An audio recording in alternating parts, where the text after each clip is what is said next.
Rõõm teeb lapse laulu hääle, kaunimaks kui kande.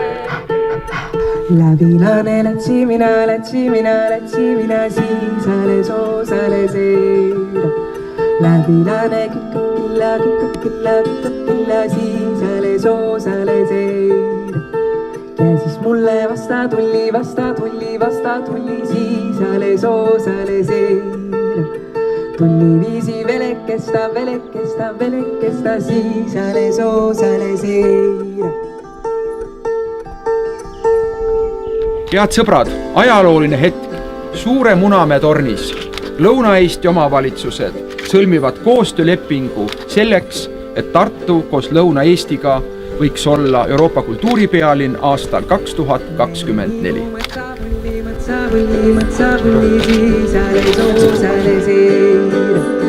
Nase liigu nirgikese, siisale soosale seira. See on väga ajalooline, kus 20 omavalitsust panevad nagu seljad kokku ühise eesmärgi nimel. Selle nimel, et Tartu oleks kultuuripealinn 2024 ja mul ei ole mitte vähimatki kahtlust, et me lähme nagu võiduka lõpuni nagu välja. Euroopa kultuuripealinna tiitlist kindlasti võidab kogu Eesti, aga kuna sel korral on raskuskese just nimelt Tartu linnal, siis ma usun, et Tartu lähiümbruse naabrid, kogu see imekaunis Kagu-Eesti nurk saab tohutu impulsi selleks, et leida üles need väärtused, mis meil tegelikult on olemas, aga mida me juba argipäeva saginas peame millekski nii iseloomulikuks, mida me ei oska hinnata.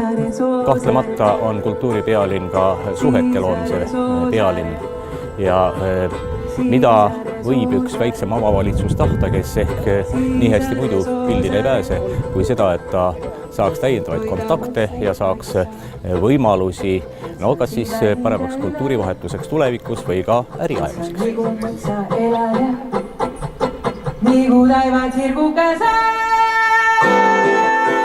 Kui ma vaatan, mis Tartu on juba siiamaani teinud, siis see annab mulle kindlasti väga palju kindlust.